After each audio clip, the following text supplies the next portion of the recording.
온타리오주 광역 토론토에서 촉매 변환기 도난 사고가 증가하고 있는데 문제는 이 촉매 변환기를 구하는데 여러 달이 걸리기 때문에 피해 운전자들이 이중고를 겪는 것으로 나타났습니다. 최근 한 달간의 해외여행을 마치고 돌아온 한 가족은 공항 인근 주차장에서 차에 시동을 걸었다가 깜짝 놀랐습니다. SUV에서 소음 심한 오토바이 소리가 나는 겁니다. 장기 여행을 떠나면서 토론토 피어슨 국제공항 인근에 있는 파크 앤 플라이 주차장이 안전하다고 여겨 이곳에 맡겼는데 촉매 변환기를 도난당한 겁니다.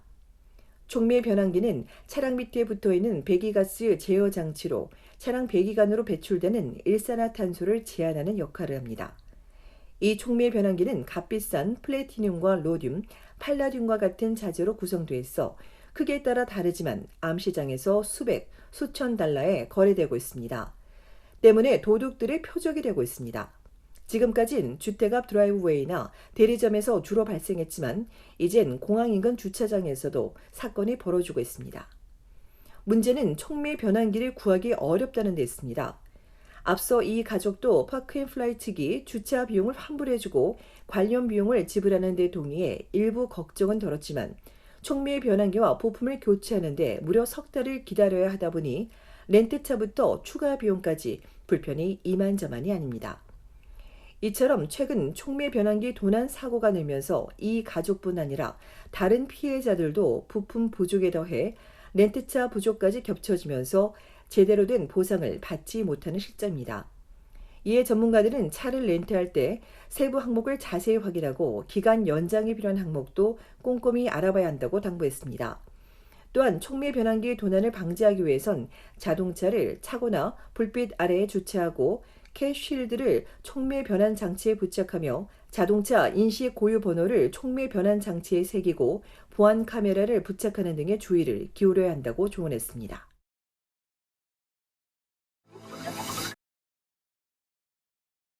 토론토 국제영화제 초청작들의 상영 일자가 발표됐습니다. 이정재 감독의 영화 헌트는 9월 15일 밤 9시 로이 톰슨홀에서 관객들을 만나고 정우성 감독의 영화 보호자는 13일 밤 9시 로열 알렉산드라 극장에서 세계 최초로 상영됩니다. 특히 이 감독과 정 감독은 16일 오후 3시 티프벨 라이박스에서 열리는 관객과의 대화 행사에 참석해 영화 팬들과 다양한 주제로 이야기를 나눌 예정입니다. 박찬욱 감독이 연출한 헤어질 결심은 13일 밤 9시 45분 프린세스 오브 웨일 극장에서 처음으로 토론토 관객들을 만날 예정입니다. 이보다 앞서 오후 5시 30분에는 송강호와 강동원, 배드나 주연의 코레에다 히로카즈 감독이 만든 영화 브로커가 같은 극장에서 상영됩니다.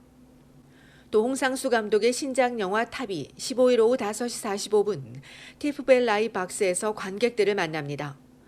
미드나잇 매드니스에 초청된 김홍선 감독의 영화 늑대사냥은 16일 밤 11시 59분 로얄 알렉산드라 극장에서 상영되는데 이 영화는 극악무도한 범죄자들을 태평양에서 한국까지 이송해야 하는 상황 속에서 벌어지는 서바이벌 액션으로 서인국과 장동윤, 성동일 등이 출연했습니다. 캐나다와 한국 합작 가족 드라마로 앤소니 심 감독이 만든 영화 라이스보이 슬립스는 11일 저녁 6시 35분 티프벨 라이박스에서 만날 수 있으며 90년대 이민 온 한국인 싱글맘과 아들의 이야기를 그렸습니다. 이외에 어린 나이에 입양된 여성이 자신이 태어난 한국으로 돌아와 친부모를 찾는 과정을 그린 영화 리턴 투 서울이 8일 밤 9시 티프벨 라이박스에서 상영됩니다.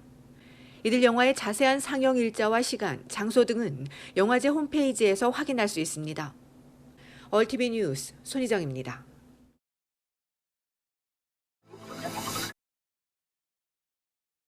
온타리오주 무궁화 한인 요양원의 최종 인수가 임박했습니다. 지난 23일 요양원 인수 관련 공청회가 열렸는데 지역 주민의 반대나 질문이 없어 30분 만에 무사히 끝났습니다. 이날 공청회에서 아리랑 시니어 센터의 수잔한 부이사장이 인수 배경과 경과 등을 설명하고 김도원 인수위원장이 한국어로 발표했습니다. 또 아리랑 시니어 센터에 대한 소개와 요양원 인수에 대한 한인 사회의 폭넓은 지지도 강조했습니다. 전화로 진행된 공청회에는 김명숙 이사장과 통한, 브림리 이사가 참석했습니다. 이제 인수까지 남은 절차는 정부의 라이센스 승인과 딜로이트와의 클로징입니다. 센터가 제출한 관련 서류와 추가 서류들을 장기요양부가 검토하고 장관이 최종 승인하게 되면 마지막으로 딜로이트와의 클로징 절차에 들어갑니다. 센터 측은 정부가 라이센스를 승인해주는 시점에서 30일 안에 딜로이트와 클로징 작업을 하게 된다며 늦어도 올해 안에는 한인 사회가 요양원의 주인이 될 수 있을 걸로 기대한다고 전했습니다. 공청회에서 김도원 위원장은 모든 절차가 완료되면 아리랑 시니어 센터가 서류상 소유권을 갖게 되지만 진정한 무궁화 요양원의 주인은 토론토 인근 모든 한인 동포들이라고 강조했습니다. 이어 요양원 인수에 그치지 않고 한인 시니어를 위한 커뮤니티 서비스와 성인 데이케어 프로그램, 식사 제공, 치매와 낙상 방지 프로그램 등도 향후 구축해 나갈 계획이라고 밝혔습니다. 또한 제2, 제3의 무궁화 요양원 확보를 위해 계속 전진해 나갈 것이라고 덧붙였습니다.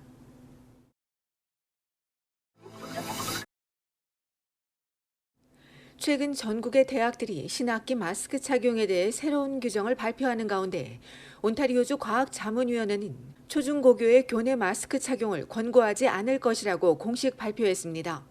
자문위는 위원들 사이에서도 착용 권고와 관련해 의견이 엇갈렸다며 오는 신학기부터 교내에서 마스크 착용 의무화를 공식화하지 않을 것이라고 밝혔습니다. 신학기 교내에서의 마스크 착용은 교직원과 학생의 자율에 맡기겠다는 겁니다. 온주교육부도 학생들의 선택에 맡기겠다며 마스크가 필요한 학생에게 일회용 마스크를 제공하고 헤파 필터가 장착된 공기 정화 시스템을 교실에 설치하는 등 학생 안전에 최선을 다하겠다고 덧붙였습니다. 이런 가운데 온주의 코로나 지표는 다시 나빠졌습니다. 온주 당국이 어제 발표한 바에 따르면 병원에 입원한 환자는 1,354명으로 전주 1,328명에서 소폭 증가했고 위중증 환자도 146명으로 9명 늘었습니다.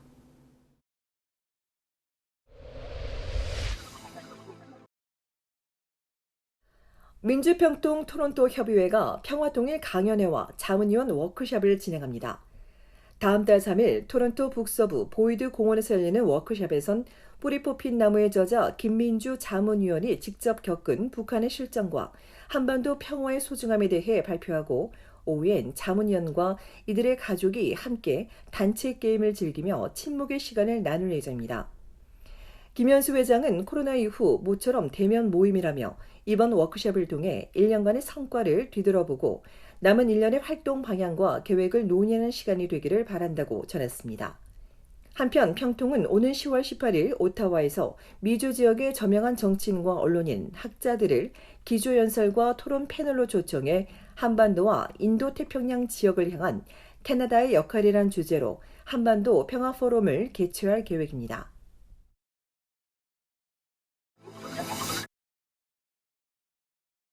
지난 6월 전국에서 비어있는 일자리는 103만 7,900여 개로 전달보다 3만 2,200여 개가 더 늘어났습니다. 캐나다의 빈 일자리 수가 석 달 연속 100만 개를 넘어서며 사업체 구인이 갈수록 더 어려워지는 것으로 나타났습니다.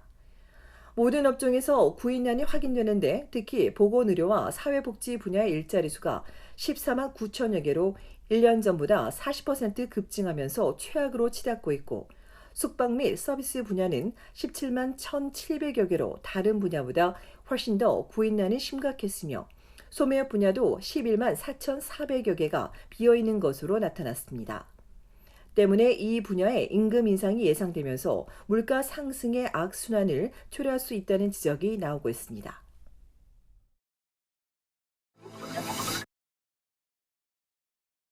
코로나19 방역 규제가 풀린 지난 6월 캐나다인 260만여 명이 해외여행을 떠난 것으로 집계됐습니다.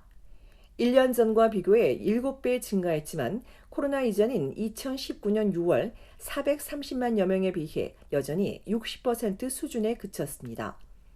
연방통계청에 따르면 이 기간 미국을 다녀온 여행객이 전체 260만여 명 가운데 200만여 명에 달해 대다수를 차지했으며 이들 중 150만여 명은 차량을 이용했고 이들의 절반이 넘는 63.4%가 당일 여행인 것으로 조사됐습니다. 반대로 이 기간 캐나다에 들어온 입국자 수는 550만여 명으로 전년보다 400% 증가했으나 코로나 이전과 비교해 절반 수준이며 유럽에서 온 입국자는 24만여 명, 아시아 지역 입국자는 9만 9천여 명입니다.